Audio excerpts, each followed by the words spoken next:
Vítam vás na tlačovej konferencii Rady pre rozpočtovú zodpovednosť, ktorá bude venovaná hodnoteniu rozpočtu verejnej správy na roky 2024-2026, ktorý už bol schválený parlamentom Slovenskej republiky.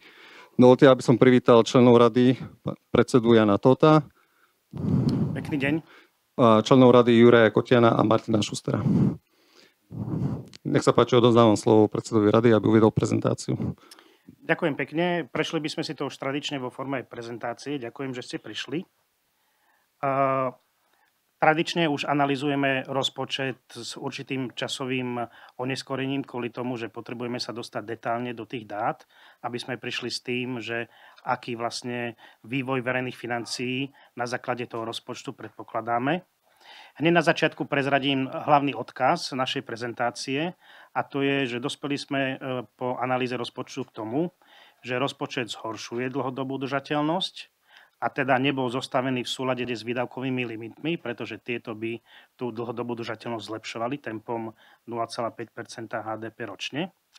Chýbajú mu tak trvalé opatrenia, ktoré by znížili deficit z očakávaných 5,7 HDP, ktoré my čakáme, že za minulý rok bola výška deficitu, na 5,2 HDP v tomto roku, aby teda ten rozpočet bol v súlade s výdavkovými limitmi. A kvôli nárastu daňovo-odvodového zaťaženia sa vlastne zužuje priestor pre budúcu príjmovú konsolidáciu, keďže vláda prijala opatrenia, ktoré zvyšujú príjmy, ale napriek tomu to nezlepšuje dlhodobú udržateľnosť, lebo zároveň prijala opatrenia, ktoré zvyšujú trvalé výdavky. Poďme teda detálnejšie k našej novej správe o rozpočte. Ako viete, rozpočtová rada vznikla hlavne kvôli tomu, aby monitorovala vývoj verejných financií s dôrazom na ochranu dlhodobej udržateľnosti. A teda my sme tí, ktorí by mali sledovať, nakoľko výdavkové prísľuby vlády do budúcnosti sú prefinancované príjmami a teda nevzniká potreba na príliš vysoký nárast deficitu a dlhu, ktorý by mohol potom ohroziť vlastne tie výdavkové prísľuby vlády do budúcnosti. Robíme to tak, že teda najmä cez kritéria limitu výdavkov a dopadu na dlhodobú udržateľnosť dávame ten hlavný názor na ten rozpočet. A k tomu, aby sme dospeli k tomu hlavnému názoru, tak musíme samozrejme analyzovať stav asi, aký dopadol v minulom roku, kde ten deficit vidíme v tých najbližších rokoch na základe schváleného rozpočtu. A to porovnávame potom so scenárom bez zmien politík a teda pozeráme sa na príspevok vlády, či už pozitívny alebo negatívny k tomu vývoju verejných financií. K samotnému rozpočtu pre nás hlavná správa je teda, že rozpočet nezahŕňa výdavkové limity, ako všetci viete. My sme pribavili aj predbežný výpočet tých výdavkových limitov, keby nás požiadala vláda, ako by mali vyzerať. A zároveň tieto výdavkové limity by teda rozpočet nespĺňal, aj keby došlo k ich aktualizácii. Vláda nás zatiaľ nepožiadala. Teda myslíme si, že výdavkové limity platia tie, ktoré doteraz boli schválené. To, že neprišlo to, že rozpočet nespĺňa výdavkové limity, by mohlo znamenať aj porušenie článku 55a ústavy, v ktorej sa hovorí, že Slovenská republika sa zaväzuje chrániť dlhodobú udržateľnosť svojho hospodárenia. Ak by sme teda prepočítali, ak by sme sa odrážali od tých limitov, ktoré by v sebe už mali aj tie najnovšie konsolidačné opatrenia vlády, tak ten nesúlad samotného rozpočtu je až na úrovni 1,7 miliardy eur v tomto roku. My však vidíme v schválenom rozpočte nadhodnotenie na strane výdavkov, čiže podľa nášho odhadu by stačilo prijať opatrenia za 1,2 miliardy na to, aby bol rozpočet zosúladený s limitmi.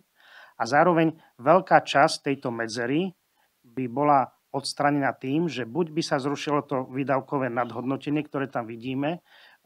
Vidíme tam výdavkovú rezervu v objeme 300 miliónov eur na tzv. Novú legislatívu, ktorá zatiaľ nebola schválená, ani nevieme o čo sa jedná. A zároveň vidíme nesúlad medzi dočasnými príjmami a trvalými výdavkami. Takže ak by sa tento nesúlad odstránil, napríklad tým, že nové výdavkové prísľuby by sa limitovali len počas dočasného nárastu príjmov, čiže pokiaľ sú financované, keďže veľká časť tých nových príjmových opatrení končí potom v tom roku 2026, alebo zabezpečiť tieto trvalé výdavky, aby boli financované trvalými príjmami a teda nespoliehať sa tak na tú dočasnosť tých nových príjmov. Ako som teda povedal, výdavkové limity by zaručovali zlepšovanie dlhodobej udržateľnosti. To je ten hlavný cieľ, ktorý my sledujeme, tempom 0,5 % ročne. Podľa samotného ministerstva financií rozpočet nezlepšuje dlhodobú udržateľnosť, čiže už to samo hovorí, že vlastne nemôže byť v súlade s výdavkovými limitmi.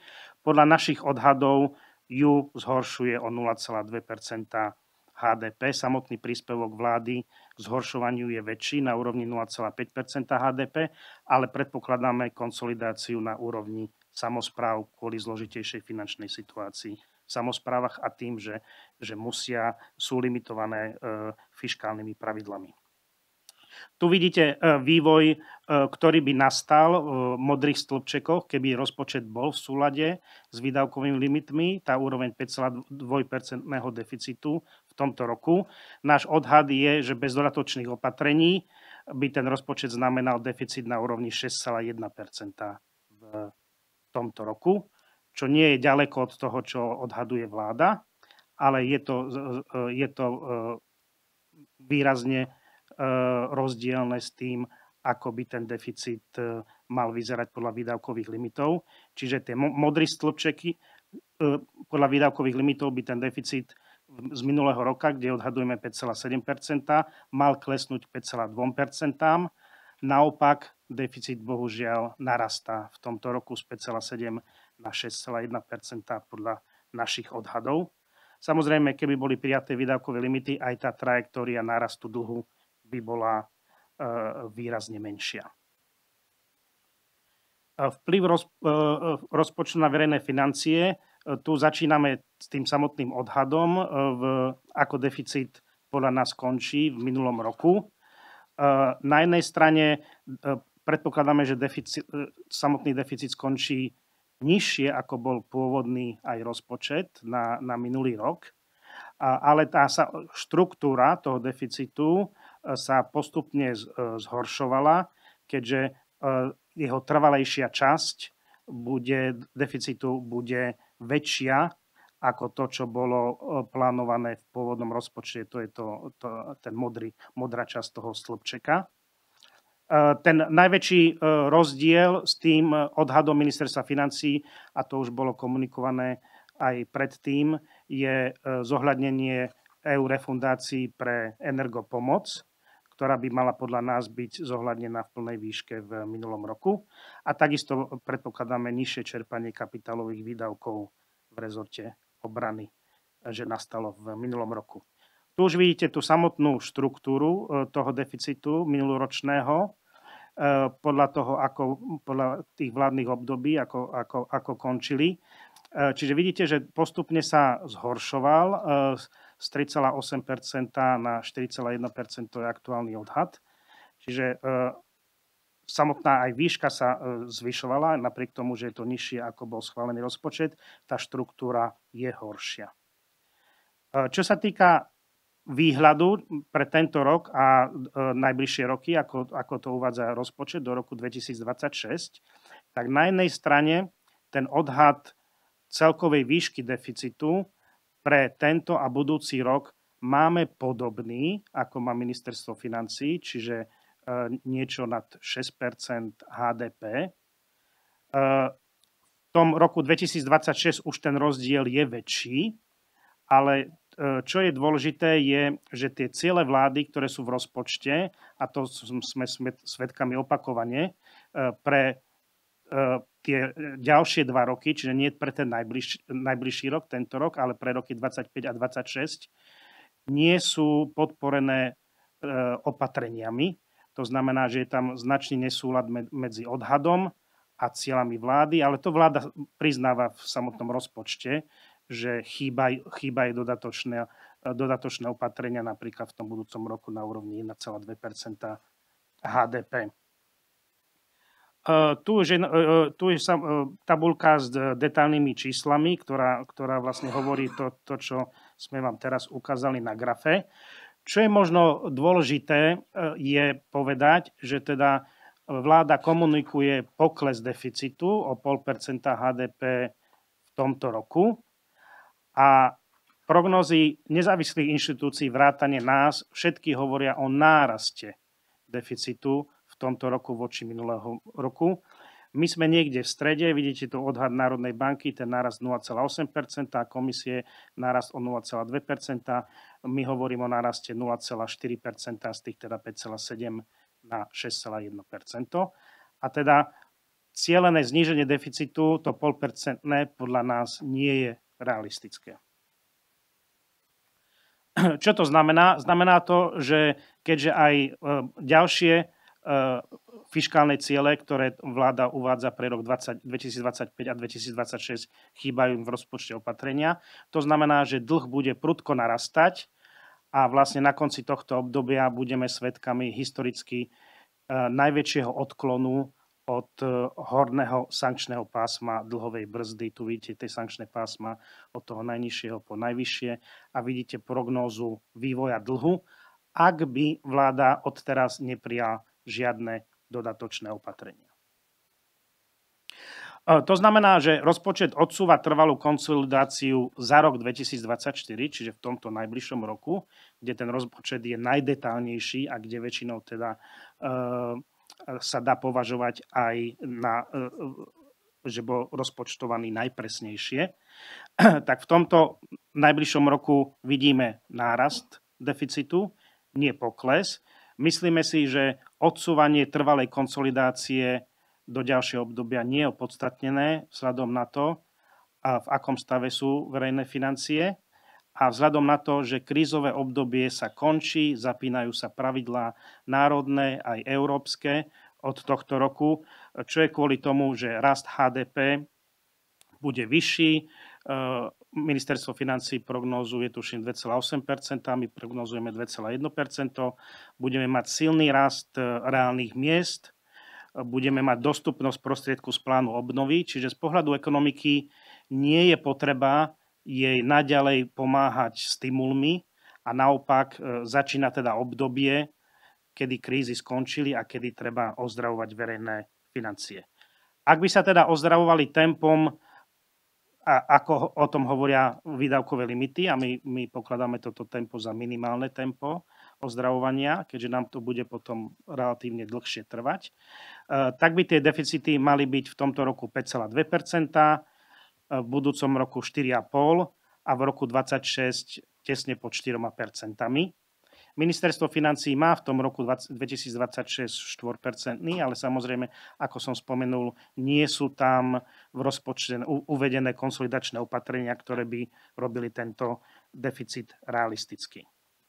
Z pohľadu volebného obdobia si myslíme, že hlavným cieľom rozpočtovej politiky by mala byť stabilizácia dlhu, o tom hovorí aj Ministerstvo financií.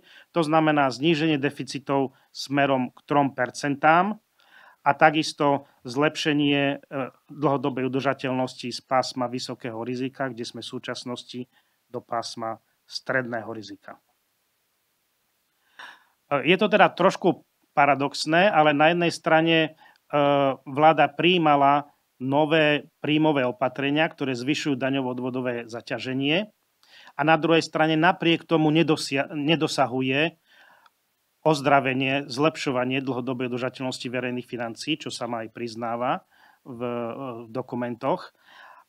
To samozrejme potom sťažuje v budúcnosti ďalšie dodatočné zvyšovanie príjmov, keďže samozrejme je tam niekde nejaká prirodzená hranica, kde už dodatočné prílišné zvyšovanie daňovo-odvodového zaťaženia môže pôsobiť negatívne na ekonomický rast a teda mohlo by potom ohrozovať aj dlhodobú konkurencieschopnosť slovenskej ekonomiky. Ďakujem za pozornosť. Toľko na úvod z mojej strany. Poprosíme vás otázky. Jamrich, RTVS. Vláda, parlament presadili zákon, ktorý sa volá Lex konsolidácia. Vy teda tvrdíte, že ku konsolidácii nedochádza. Kde sa tie peniažky rozkotúlali, obrazne povedané? To už detálne popisuje táto tabuľka. V zásade vláda úspornými opatreniami hovorí o tom, že zlepšuje situáciu na úrovni okolo 2 miliard eur. Novými výdavkovými opatreniami zvyšuje teda výdavky o 1 miliardu a teda znižuje to na ten rozdiel na 1 miliardu. Problém je, že veľká časť príjmových opatrení je dočasného charakteru a tým pádom nemá taký vplyv na dlhodobú udržateľnosť, ako má vplyv na ten najbližší rok. Ono postupne odznievajú tie časť tých daní. Časť toho zlepšenia je napríklad zníženie príspevku do druhého piliera, ktoré nemá vplyv na dlhodobú udržateľnosť z toho titulu, že znamená zároveň vyššie výdavky na dôchodky. A časť toho je explicitné zastavenie týchto príjmov po roku 2026. To znamená, na tej príjmovej strane je silne prítomná dočasnosť, zatiaľ čo na výdavkovej strane, a sú to najmä teda 13. dôchodky, je trvalé zvyšovanie a týmto nesúladom dočasných príjmov a trvalých výdavkov vlastne vzniká ten nepomer, ktorý znamená, že dopad na dlhodobú udržateľnosť je negatívny. Ak smiem ešte, rada aj teda ministerstvo financií deklarujú, že v tom 26. by sa ten deficit mohol znížiť k úrovni 4%. Vláda ale teda nedeklaruje, ako to chce dosiahnuť. Čo by vlastne muselo ministerstvo financií spraviť, aby sa k tým svojim cieľom dopracovalo? Na konkrétne opatrenia má legitimitu vláda, aby vybrala, aká časť z tých opatrení bude na príjmovej strane, aká časť bude na výdavkovej strane. Čiže to je agenda vlády. My len sa pozeráme potom na tie výsledné cifry, či dávajú zmysel a či ten vývoj je prefinancovateľný z dlhodobého hľadiska. To znamená, že treba prichádzať s novými opatreniami a je na vláde, ktoré konkrétne to budú. Mali sme tu prezentované tie Lego kocky, kde tých opatrení je veľmi veľa, ako jedna z množín, z ktorej sa dá vyberať. Len dôležité povedať, že už keď sa budú vyberať napríklad tie príjmové opatrenia, je dobré, aby tým, že zároveň príjmame výdavkové opatrenia, tak de facto zužujeme ten priestor, alebo bude sa nám to robiť do budúcnosti ťažšie a ťažšie cez príjmy. Takže chceli sme len na tento fakt upozorniť. Ale možno ešte kolegovia. Môžem tak, ja vnímam ten najväčší vlastne nepomer tým, že sa plátajú diery cez jednorazové alebo dočasné opatrenia a paralelne s tým sa navyšujú výdavky permanentne. Takže to nám zhoršuje tú dlhodobú udržateľnosť. Aj ministerstvo financií, alebo teda minister financií deklaruje, že v budúcnosti chce robiť 1% konsolidáciu, budú to vlastne vyžadovať aj európske pravidlá. Na druhej strane vidíme aj dnes ten spor o to, čo vlastne 0,5% konsolidácia znamená. Že či je to 6,5 na 6, alebo či je to zníženie nejakých štrukturálnych výdavkov. Keby ste teda mohli trošička komentovať túto perspektívu, že znižovanie nominálneho deficitu versus znižovanie štrukturálneho deficitu. V zásade tie výdavkové limity sú hlavný rozpočtový nástroj na ozdravenie verejných financií, to znamená na zlepšovanie tej dlhodobej udržateľnosti. A tým pádom oni rozlišujú, či tie opatrenia, ktoré sú príjmané, sú dočasného charakteru alebo trvalého charakteru.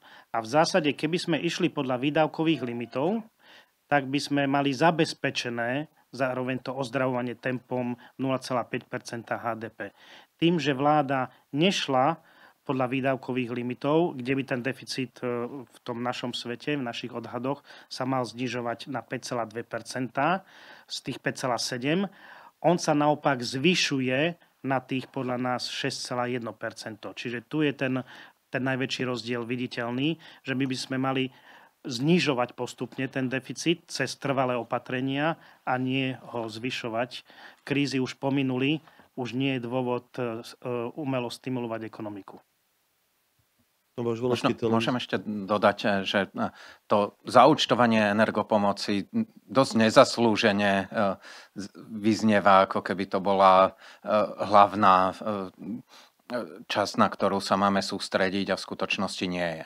Lebo to je naozaj jednorazová záležitosť a bez ohľadu na to, ako sa to zaúčtuje, tak v tomto roku to je jednorazové zníženie výdavkov a len to potom znamená, že v ďalšom roku ešte o to ťažšie bude pokračovať v konsolidácii. Takže mali by sme sa menej sústrediť na to, že aký je spôsob účtovania refundácie energopomoci, a viac sa sústrediť na to, že kde sú tie trvalé opatrenia, ktoré by mali zlepšovať zdravie verejných financií, a zatiaľ tých trvalých opatrení nevidíme veľa, a teda viac vidíme tých opatrení, ktoré zvyšujú výdavky, a preto hovoríme, že dlhodobá udržateľnosť sa v skutočnosti zhoršuje.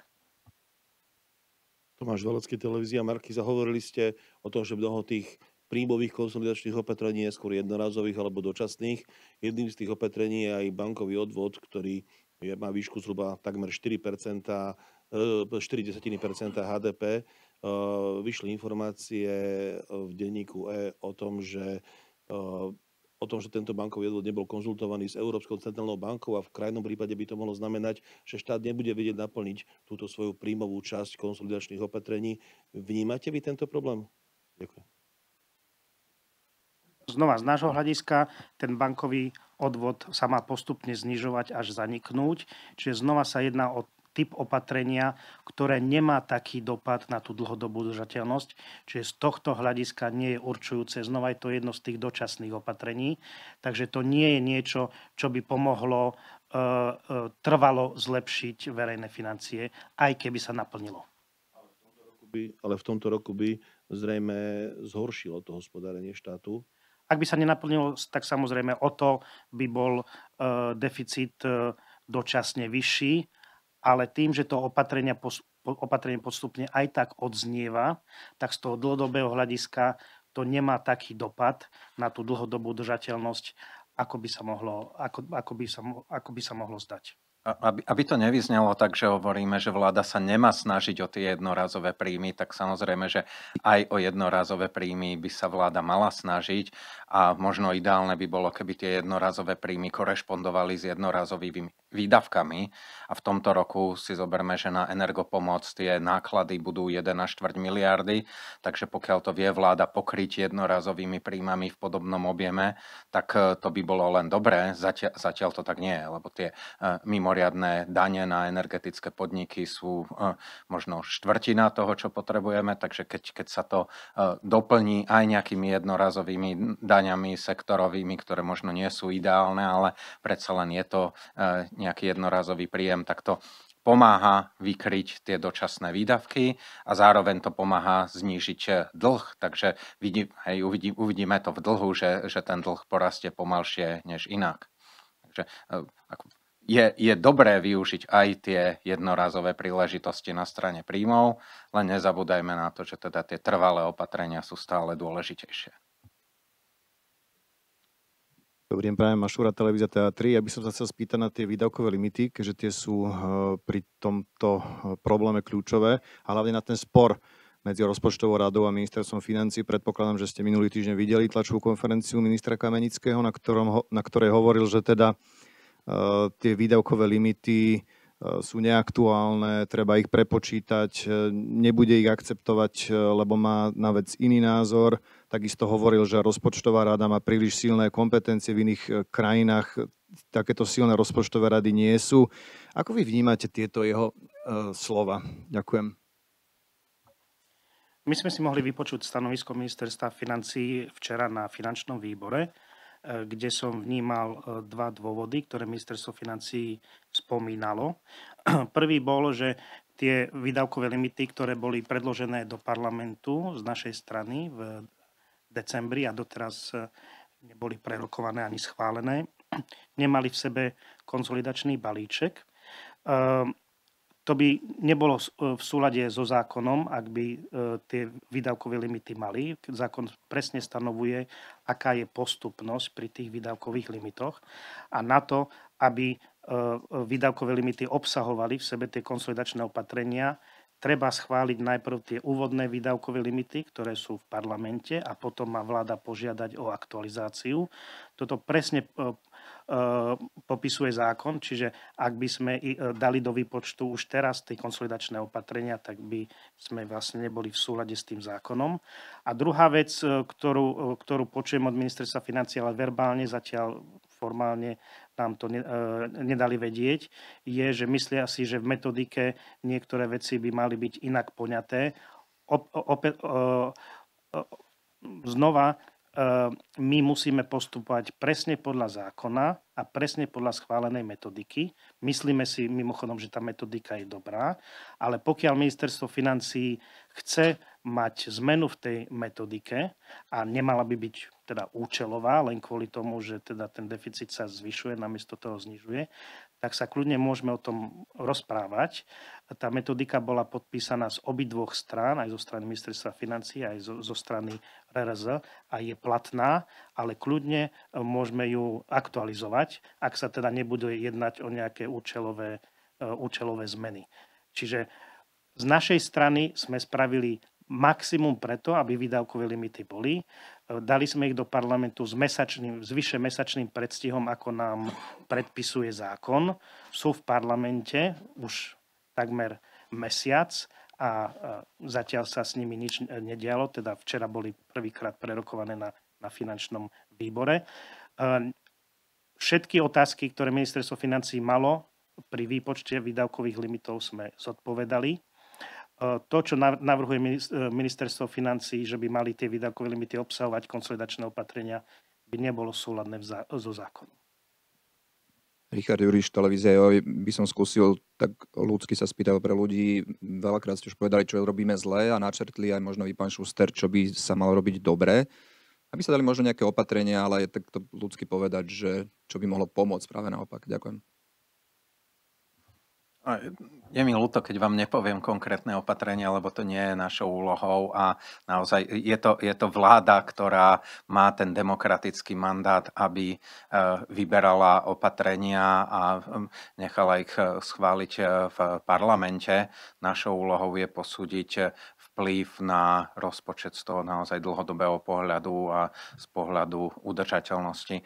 Môžeme sa možno trochu oprieť o to, čo pripravila predošlá vláda, ktorá zostavila zoznam asi 100 opatrení, tie tzv. Lego kocky, takže stade si môže možno každý vybrať, ktoré opatrenia by sa mu páčili alebo nepáčili, ale teda ten zoznam je za asi 10 miliárd eur.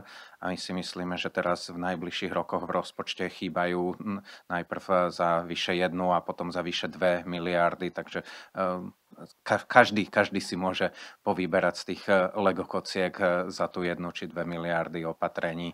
A pokiaľ vláda príde s ďalšími nápadmi, tak fajn, hej, a zhodnotíme to, ale myslím si, že tie legokocky už z veľkej časti pokryli to, čo sa dá dosiahnuť v našej krajine. A druhá otázka, doslal som ju konkrétne v pohostinskom zariadení, v kultovom Funus, ale sa mi veľmi páčila na ten deficit a tak ďalej. A tá otázka znela, prečo by ma to malo trápiť? Ľudský, keby sa dal. Áno.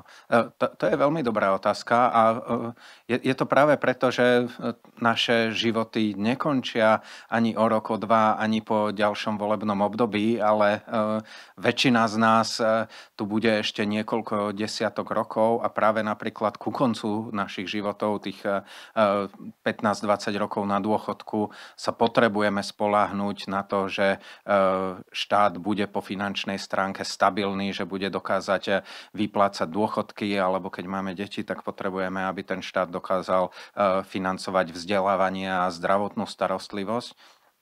A pokiaľ sú verejné financie v riziku, a teraz sú vo vysokom riziku, tak to znamená, že je aj riziko, či budú o 10 alebo viac rokov vyplácané v plnej výške alebo na čas dôchodky, sociálne dávky, či bude financované školstvo, zdravotníctvo alebo obrana.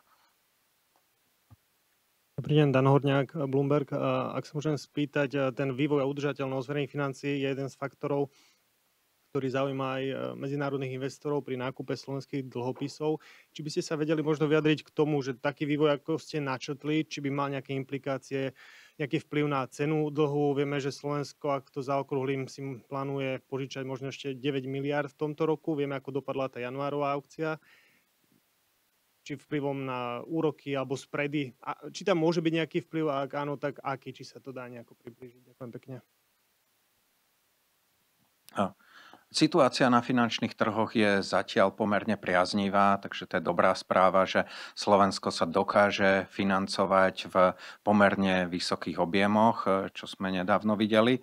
Na druhej strane vidno, že rizikové prírážky za posledný asi rok a pol stúpli veľmi výrazne a kým pred povedzme 2 rokmi sme si požičiavali asi o 1/3 percentuálneho bodu drahšie než Nemecko, tak teraz je to viac ako 1 percentuálny bod, čo musíme platiť viacej na úrokoch oproti Nemecku. A popri tom sa samozrejme zvýšili úrokové sadzby v celej eurozóne, takže úrokové náklady na náš dlh stúpajú a budú stúpať aj do budúcnosti. Ten rast úrokov v eurozóne sa zdá, že zastavil a môžu začať klesať, ale rizikové prírážky, čiže to, o čo drahšie sa financujeme oproti zahraničiu, tak to zostáva žiaľ vysoké a pokiaľ finančné trhy neuvidia hodnovernú stratégiu zlepšovania našich verejných financií, tak sa obávame, že tie rizikové prírážky budú stúpať ešte ďalej. Chcem sa spýtať, či sú ešte nejaké otázky. Ak nie sú ďalšie otázky, tak ďakujem vám veľmi pekne, že ste prišli a uvidíme sa niekedy na budúce. Dovidenia.